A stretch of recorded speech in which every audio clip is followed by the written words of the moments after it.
ఎంఎస్టీవీకి స్వాగతం. రెండు తెలుగు రాష్ట్రాల ప్రజలకు నమస్కారాలు.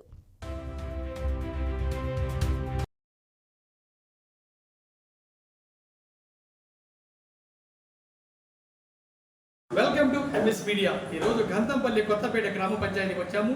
ఇక్కడ సర్పంచ్గా గెలిచినటువంటి ప్రవీణ్ గారితో కొన్ని విషయాలు తెలుసుకుందాం. నమస్తే సార్, చెప్పండి సార్, మీరు కాంగ్రెస్ పార్టీ తరఫున టికెట్ ఇచ్చినందుకు, గెలిచినందుకు మీరు ఎలా ఫీల్ అవుతున్నారు? అదేవిధంగా మీ గ్రామ ప్రజలకు ఏమని మెసేజ్ ఇస్తున్నారు? ముందుగా నాకు టికెట్ ఇచ్చి ఎంఎస్ మీడియా వారికి నమస్కారాలు. అదేవిధంగా నాపై ఎంతో నమ్మకంగా నన్ను టికెట్ ఇచ్చి ఆశీర్వదించినటువంటి మా ఇల్లూరు శాసనసభ్యులు పూర్వ కనకయ్య గారికి, అదేవిధంగా గంధంపల్లి కొత్తపేట ఓటర్ మహాశయులందరికీ కూడా పాదాభివందనం తెలియజేస్తుంది. దీని తర్వాత ఇప్పటి వరకు ఈ 4 నెలల్లో ఎటువంటి అభివృద్ధి సంక్షేమ కార్యక్రమాలు ప్రజలకు అందించారు? ఈరోజు మేము ఏదైతే ఎన్నికైన తర్వాత మా పాలక మండలితో పాటుగా గెలిచిన రోజు నుంచి ఈ రోజు వరకు మరి మా ఇల్లూరు శాసనసభ్యులు పూర్వ కనకయ్య గారి పూర్తి సహాయ సహకారాలతో ఈ గ్రామ పంచాయతీలో ఎన్నికల ముందు ఏదైతే మేము హామీ ఇచ్చామో, మరి ముఖ్యంగా ఆ రోజు మరి గంధంపల్లిలో సంత నిర్వహణకు చాలా ఇబ్బంది జరుగుతూ ఉంటే అది మెయిన్ రోడ్డు మీద జరుగుతూ ఉంది. ఇప్పుడు ఎన్హెచ్ పనులు కూడా త్వరితంగా జరుగుతూ ఉన్నాయి. అది ముందు దృష్టితోటే మేము మరి ఆ యొక్క సంతని ఈ ఏదైతే గార్ల రోడ్డులో అటువైపు మార్చి ట్రాఫిక్ అంతర్యాలు లేకుండా చేయడం జరిగింది. ఎన్నికల్లో భాగంగా ఆ రోజు పడవబడినటువంటి ఏదైతే ఊరకుంటా ఉండడం దాన్ని ట్యాంక్ పండుగ నిర్మిస్తామని చెప్పి ఎన్నికల్లో హామీ ఇచ్చాం. ఆ మేరకు ఎన్నికల్లో ఇచ్చినటువంటి హామీ మేరకు మరి ఎమ్మెల్యే గారి సిడిఎఫ్ అంటే సొంత నిధుల నుంచి 15 లక్షలను మంజూరు చేయించుకోవడం జరుగుతుంది. అదే కాకుండా ఈ ప్రాంతంలో మరి ఎమ్మెల్యే గారి సహకారంతో ఎస్సీ ఎస్టీ సప్లైలో సింగారంపూర్ కాలనీలో దాదాపు 40 లక్షలతోటి సీసీ రోడ్లను నిర్మించినాం. అదే కాకుండా కొబ్బరం భీమ్ కాలనీలో 11 లక్షలతోటి సీసీ రోడ్లు నిర్మించాం. అదే కాకుండా మరి ఏదైతే ఈ ఒక వాటర్ ప్లాంట్ ఉందో అక్కడ కల్వర్ట్ నిర్మాణం కొరకు 5 లక్షలను మంజూరు చేయించినాం. అదే కాకుండా ఇంకా ఈ ప్రాంతంలో మరి తాగునీటి ఎదురు అధికంగా ఉందని చెప్పేసి గ్రామ పంచాయతీల నుంచి సొంతంగా ఒక బావి ఇవ్వడం జరిగింది. అది కూడా అందరి ప్రజల ఆశీర్వాదంతో, అన్ని కులాల అన్ని మతాల ప్రార్థనలతో మరి అత్యధికంగా జల ద్వారా మరి నీరు కూడా సక్సెస్ కావడం జరుగుతూ ఉంది. దాని ద్వారా ఏదైతే మిషన్ భగీరథ నీళ్ళు అందనప్పుడు మరి ఈ ప్రాంతంలో మరి 1994 సంవత్సరంలో ఆ రోజు పరిపాలించినటువంటి ఎంఎల్ పార్టీ వారు తీసినటువంటి బావి మీదనే ఇవాటి వరకు కూడా గంధంపల్లి కొత్తపేట ప్రజలు నీటి ఎద్దడి మీద ఆధారపడి ఉన్నారు. మరి క్రమేపీ జనాభా పెరగడం వల్ల నీటి ఎద్దడి మరి క్రమక్రమంగా జరుగుతూ ఉంది. మరీ ముఖ్యంగా ఏదైతే మిషన్ భగీరథ లైన్లు ఏ రోజైనా ఖరాబ్ అయినప్పుడు నీటి కొరత కోసం చాలా ఇబ్బందులు అవస్థలు గురైతున్న సందర్భంలో మరి మా పాలక వార్డు సభ్యులందరి మెజార్టీ తీర్మానంతో మరి బావి నిర్మాణం చేపట్టాం. ఈరోజు అది కూడా సక్సెస్ కావడం జరిగింది. రాబోయే రోజుల్లో మరి ఎంపీ ఎమ్మెల్యే గారి నిధులతో దాన్ని స్టీరింగ్ కట్టి పైప్ లైన్ కూడా అతి త్వరలో ఆ యొక్క కార్యక్రమాన్ని కూడా చేయదలుచుకున్నాం. అదే కాకుండా మా ఎమ్మెల్యే గారి సహాయ సహకారాలతో ఈ ప్రాంతంలో ఉన్నటువంటి రామాలయానికి సంబంధించి మరి సంబంధిత మంత్రి గారికి కూడా 50 లక్షలతోటి మరి కొత్త గుడిని నిర్మించడం కొరకు మరి వారి యొక్క సిఫార్సు లెటర్ను కూడా అందించడం జరిగింది. అది త్వరలో రామాలయాన్ని కూడా నూతనంగా నిర్మించుకోబోతా ఉన్నాం. అదే కాకుండా ఈ ప్రాంతంలో క్రిస్టియన్ సోదరులు అధికంగా ఉంటారు. వారికి అంటే మరణించిన తర్వాత బరియల్ గ్రౌండ్ అనేది అవసరం. ఇక్కడ 107 యాక్ట్ ఉండడం వల్ల మరి ఫారెస్ట్ వారి ఇబ్బందులు అధికంగా జరుగుతూ ఉన్నాయి. అందువల్ల ఫారెస్ట్ మంత్రి కూడా అటవీ శాఖ మంత్రి మరియు దేవాదాయ శాఖ మంత్రి అయినటువంటి కొండ సురేఖ గారికి ప్రత్యేకమైనటువంటి ఎమ్మెల్యే గారి లెటరు, అదేవిధంగా నా లెటర్ ద్వారా మరి ఆర్జీ పెట్టడం జరిగింది. అదే కాకుండా ఈ ప్రాంతంలో మరి అంతకుముందు చిన్న చిన్నగా దొంగతనాలు, అదేవిధంగా సంఘ కార్యక్రమాలు పాల్పడుతూ ఉన్న ఉద్దేశంతో మరి ఏదైతే జిల్లాలో ఇప్పుడు కొత్తగా వచ్చినటువంటి ఎస్పీ గారి పిలుపు మేరకు మరి జిల్లాలోనే మొట్టమొదటిగా ఈ గ్రామ పంచాయతీలోనే 26 సీసీ కెమెరాలతోటి మరి పెద్ద కార్యక్రమం తీసుకొని మరి అవేర్నెస్ కార్యక్రమాన్ని కూడా తీసుకున్నాం.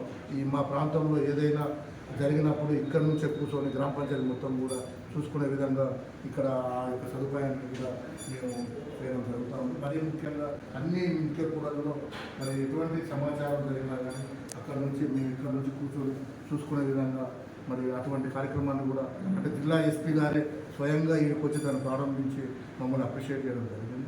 అదే కాకుండా నిన్న ఎన్ఆర్ఈజీకి సంబంధించిన నిధులలో మరి కలెక్టర్ గారికి ప్రత్యేకంగా గంధంపల్లి కొత్తపేటకు మాత్రమే ₹1 కోటి నిధులు మంజూరు చేయాలని చెప్పేసి ప్రపోజల్స్ కూడా ఇవ్వడం జరిగింది.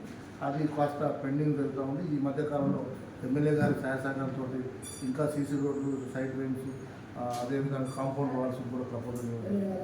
అదే కాకుండా ప్రధానమంత్రి యోజన కేంద్రం కింద వచ్చేటువంటి స్తంభాలకు సంబంధించినటువంటి ఏదైతే కార్యక్రమం ఉందో మా మండలంలో మరీ ముఖ్యంగా మా గ్రామంలో ఇప్పటికే 100 పోళ్లను కరెంటు పోళ్లను వేయడం జరిగింది. ఇంకా 200-250 పోళ్ళు రేపు మాకు వచ్చేటువంటి అవకాశం ఉంది. అంటే కరెంటు స్తంభం లేనటువంటి గ్రామంగా మట్టి రోడ్డు లేకుండా సీసీ రోడ్డు నిర్మించే విధంగా, అదే కాకుండా మా ప్రాంతం నుంచి ఇక్కడ ఎరగాలం అని ఉంటుంది, అక్కడి నుంచి సుమారుగా ఎంకన్నగూడెం అని చెప్పి 6 కిలోమీటర్లు ఉంటుంది. దాంట్లో మరి మా ప్రాంత రైతులందరూ కూడా నిత్యం ప్రయాణం చేస్తూ ఉంటారు. ఆ రోడ్డు అర్థంగా బాగలేనప్పుడు మా ప్రాంతానికి స్వయంగా పంచాయతీరాజ్ మంత్రి అయినటువంటి సీతక్క గారిని స్వయంగా పిలిచి మా ఇంటి దగ్గర ఆడబిడ్డని సత్కరించినట్టుగా సన్మానం చేసి వారిని వేడుకున్నటువంటి విషయం. నాకు ₹6 కోట్లతో ఆ రోడ్డు మంజూరు చేయమని అడిగిన వెంటనే నన్ను హైదరాబాద్కి ఆ ప్రపోజల్ తీసుకొని వస్తే వెంటనే శాంక్షన్ ఇస్తానన్నాను. ఎమ్మెల్యే గారి లెటర్ ద్వారా ఆ యొక్క పనిని కూడా అతి త్వరలో పూర్తి చేయబోతాను. అదే కాకుండా ఈ గ్రామంలో ఉన్నటువంటి మంచినీటి ఎదురుతో పాటు వీధి దీపాలతో పాటు మరి సైడ్ డ్రైన్స్తో పాటు నిత్యం మా పారిశుద్ధ్య కార్మికులతోటి మా గ్రామ పంచాయతీ పాలక సభ్యులు మరియు ఉప సర్పంచ్ గారు నేను నిత్యం వారితో కోఆర్డినేషన్ చేసుకుంటూ ఎక్కడ సమస్య రాకుండా ప్రతినిత్యం చేస్తూ ఉన్నాం. అదే కాకుండా కాంగ్రెస్ ప్రభుత్వం ద్వారా ఏదైతే రేవంత్ రెడ్డి గారి ప్రభుత్వం ద్వారా రైతులకు సంబంధించినటువంటి సంక్షేమ పథకాలే కావచ్చు, అదేవిధంగా మహిళలకు సంబంధించిన సంక్షేమ పథకాలే కావచ్చు, అదే కాకుండా ఈ ప్రాంతంలో 59 ఇందిరమ్మ ఇళ్లను మంజూరు చేసి అవి కూడా పూర్తి దశలో మరి కొన్ని గృహప్రవేశాల్లో కూడా ఉన్నటువంటి సందర్భం ఉంది. అంటే ప్రభుత్వ తరఫున వచ్చేటువంటి సంక్షేమ పథకాలతో పాటుగా గ్రామ పంచాయతీ నుంచి వచ్చేటువంటి అంటే జనరల్ ఫండ్ ద్వారా చేసేటువంటి పనులతో పాటుగా మన రాష్ట్ర స్థాయిలో ఉన్నటువంటి మంత్రులు ఈ ప్రాంతంలో నేను సర్పంచ్ కాకముందు నుంచి అంటే ఎమ్మెల్యేగా గెలుపొందిన తర్వాత నుంచి కోరం కనకయ్య గారు ఎమ్మెల్యే గెలుపొందిన తర్వాత నుంచి ఈ ప్రాంతాన్ని మరి గృహ నిర్మాణ శాఖ మంత్రి, రెవెన్యూ శాఖ మంత్రి పట్టి విక్రమార్క గారిని ప్రాంతాన్ని తీసుకొచ్చి ఈ పక్కనే ఉన్న స్కూళ్ళలో 2.5 కోట్లతోటి హాస్టల్ భవనాన్ని శంకుస్థాపన చేయించడం జరిగింది. అదే కాకుండా మన తెలంగాణ ప్రాంతంలో ఉన్నటువంటి ఎస్టీ సోదరులు కోయ, లంబాడ, నాయకపూర్ల సమస్య ఉన్నటువంటి కోడు భూములు ఉన్నటువంటి కరెంటు సమస్యలు కూడా ఈ ప్రాంతంలో మరి లేకుండా మరి సత్వరంగా పరిష్కారం చేయాలని చెప్పి ఆ రోజే కరెంటు డిపార్ట్మెంట్ వారిని అదేవిధంగా ఫారెస్ట్ డిపార్ట్మెంట్ వారిని వేదిక ద్వారా మరి చేర్పేయడం జరిగింది. అదే కాకుండా మంత్రి సీతక్క గారిని తీసుకురావడం జరిగింది. అదే కాకుండా ఈ ప్రాంతంలో మరి కొట్రాయి దగ్గర ఉన్నటువంటి ముత్యాలమ్మ గుడి, కొత్తపేటలో ఉన్నటువంటి ముత్యాలమ్మ గుడి దగ్గర మరి ఎంపీ గారి నిధుల నుంచి 5 లక్షలతోటి మరి కమ్యూనిటీ హాల్ నిర్మాణం జరుగుతూ ఉంది. అదే కాకుండా వడ్డర కాలనీలో మరి ఇంకొక 5 లక్షలతో ఎంపీ గారి నిధులతోటి సీసీ రోడ్ వేయడం జరిగింది. అదే కాకుండా ఈ ప్రాంతంలో నీటి ఎద్దడిని ముందే దూరదృష్టితో ఆలోచించి మేము జనవరి, ఫిబ్రవరి మాసం నుంచే మరి ఏదైతే హ్యాండ్ బోర్డ్స్ ఉన్నాయో హ్యాండ్ బోర్డ్స్ని తీసి మోటార్స్ని బిగించడం జరిగింది. ఇవాళ ఆ మోటార్స్ ద్వారా మరి ఎప్పుడైతే నీళ్ళ సమస్య ఇప్పుడు ఉదాహరణకు ఏమ్ల తండాలో 2 మోటార్లు బిగించాం, అదేవిధంగా కొమరంభీం కాలంలో 1 మోటార్ బిగించాం, బీసీ కాలంలో 1 మోటార్ బిగించాం. ఇట్లా నీటి ఎద్దడి ఉన్నటువంటి ప్రాంతంలో నీటి కొరత లేకుండా మన పంచాయతీ ద్వారానే నీటి ఎద్దడి అయ్యే విధంగా నీటి కొరత తీర్చే విధంగా ప్రయత్నం చేస్తాం. అదే కాకుండా ఏ రోజైనా ఓకే సార్, మరి రాజకీయంలోకి మీరు ఎందుకు రావాల్సి వచ్చింది? మీకు ఇన్స్పిరేషన్ ఎవరు? మరి సర్పంచ్గా ఎందుకు గెలిచారు? నా విద్యాభ్యాసం నుంచే నేను స్టూడెంట్ ఆర్గనైజేషన్లో పనిచేయడం జరిగింది. మాది పేద మధ్యతరగతి కుటుంబం. చాలా అవమానాలు, చాలా ఇబ్బందులను నేను కళ్ళారా చూసిన. మరీ ముఖ్యంగా అంటే నేను ఎస్టీ ట్రైబుని చదువులో కూడా మంచి మార్క్స్ తోటే ఉండే. నేను చదువుకొని ఉద్యోగం చేయాలనుకుంటే కూడా ఏదో ఒక ఉద్యోగం చేసేవాడిని. కానీ నేను చూసినప్పుడు నాకున్నటువంటి నాకు ఎదురైనటువంటి పరిణామాల్లో రాజకీయం ద్వారా అన్ని కార్యక్రమాలని మనం చేపట్టగలుగుతాం. అంటే ఉద్యోగం చేస్తే ఒక డాక్టర్గానో ఒక పోలీస్ మనం మిగిలిపోతాం. అదే ఒక రాజకీయ నాయకుడు ట్రైబుల్ అయ్యి కూడా మహబూబాబాద్ టౌన్లో జనరల్ వార్డులో కౌన్సిలర్గా గెలుపొందిన. ఆ రోజే మా వార్డులో ప్రజలందరూ కూడా నా పనితనాన్ని చూసి నన్ను చాలా అప్రిషియేట్ చేయడం జరిగింది.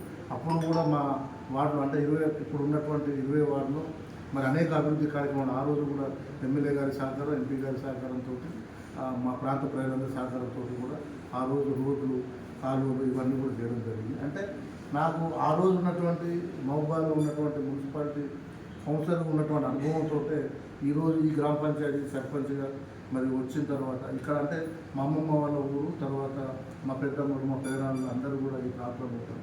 నేను మహబూబాలో పుట్టి పెరిగినప్పటికీ కూడా ఈ ప్రాంతంలోనే నేను ఎక్కువగా ఉండేవాడిని. దానికి తోడుగా ఈ ప్రాంతం మీద నాకు ప్రత్యేకమైన అభిమానం. ఎందుకు అని అంటే ఈ ప్రాంతంలో మా బంధువర్గం, నేను పుట్టి విరిగి ఈ ప్రాంతంలోనే మా ఫ్రెండ్స్ తోటి ఆడుకోవడం ఇవన్నీ చూసినటువంటి వ్యక్తిగా ఈ ప్రాంతం మీద నాకు ఒక స్పష్టమైన అవగాహన ఉంది. దాంతోపాటుగా నాకు ఇక్కడ ఇటుక బట్టి, తర్వాత పెట్రోల్ పంప్, ఇట్లా వ్యాపార పరంగా కూడా కొంత నాకు ఇక్కడే ఉంది. కాబట్టి ఈ ప్రాంతంలో కూడా నేను ఏదైనా ఒకటి చేసి తీరాలి. సర్పంచులు అందరూ కూర్చుని కూర్చుంటుపోతారు. మనకంటూ ఒక ప్రత్యేకమైనది ఉండాలి. మనం చేసిన ప్రతిదీ కూడా చరిత్ర నిలిచిపోయే విధంగా ఉండాలి అనే ఒక గొప్ప ఆలోచనతో నాతో పాటుగా ఈ ప్రాంతంలో చేసినటువంటి వార్డు మెంబర్లు అందరూ నా ఆలోచన విధానాన్ని తిరస్కరించకుండా వారి యొక్క ఆలోచనలు తీసుకొని మరి సక్సెస్ అవుతారు. అది నా ఒక్కరి కృషి కాదు, వారందరి కృషి, వారందరి తోడ్పాటు, వారందరి సహకారం. దాంతోపాటుగా మా ప్రాంతంలో ఉన్నటువంటి మా కాంగ్రెస్ పార్టీ నాయకులే కావచ్చు, కార్యకర్తలే కావచ్చు, అదేవిధంగా ఈ ప్రాంతంలో ఉన్నటువంటి ప్రజలే కావచ్చు, వారందరి సహాయ సహకారం. అంటే పార్టీలకు అతీతంగా ఏ పార్టీ వారు ఉన్నా కానీ పార్టీని ఎన్నికల వరకే చూడాలి. ఎన్నికలు అయిపోయిన తర్వాత మన పార్టీ అతీతంగా పనిచేయాలనే ఒక ఆలోచనతో ఈ కార్యక్రమము, అదేవిధంగా గ్రామ అభివృద్ధికి తోడ్పాటు. కాబట్టి ఇంకా భవిష్యత్తులో కూడా ఈ ప్రాంతాన్ని నాకు తెలిసి జిల్లాలోనే ప్రప్రథమైనటువంటి గ్రామంగా, గ్రామ పంచాయతీగా నిలబెట్టాలని నా ఒక దృఢమైన సంకల్పం. ఖచ్చితంగా ఆ దిశగా నేను ప్రయాణం చేస్తే దానికి ఆ భగవంతుడితో పాటు మా పాలక మండలి సభ్యులు, ఈ గ్రామ పంచాయతీ సిబ్బంది, అదేవిధంగా ఈ గ్రామ ప్రజలు, అన్ని కులాలు, అన్ని మతాలు అందరూ కూడా నన్ను ఆశీర్వదించినప్పుడే ఇవాళ కూర్చోబడిన వారందరి శక్తి సామర్థ్యాలతో భవిష్యత్తు కాలంలో ఇంకా మరింత అభివృద్ధి కార్యక్రమాలు తీసుకుంటారని పల్లి కొత్తపేట గ్రామ పంచాయతీలో ప్రవీణ్ గారు ఒక కొత్త రికార్డ్ చరిత్ర సృష్టిస్తున్నారు.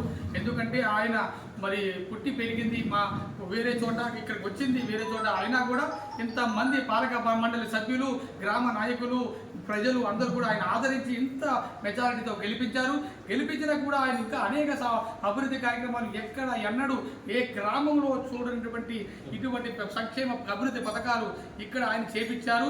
ఇది చాలా గ్రేట్ విషయం. ఇది ఎంఎస్ మీడియా తరపున ఆయన ప్రత్యేకంగా అభినందిస్తున్నాం.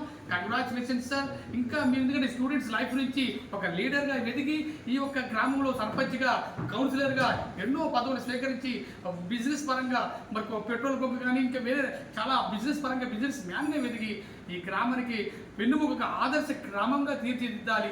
రాజకీయంలోకి వచ్చింది నేను ఏదో మేలు చేయాలని అంటున్నారు. ఆయన మన ఆలోచనలు మేము అప్రిషియేట్ చేస్తున్నాం. ఆయన ఇంకా అనేక పదవులు చేపట్టాలని, మండల జిల్లా స్థాయిలోకి వెళ్ళాలని మా ఎంఎస్ మీడియా తరపున కోరుకుంటున్నాం. Thank you very much MS media. ప్రతి చోట ప్రజల మాట.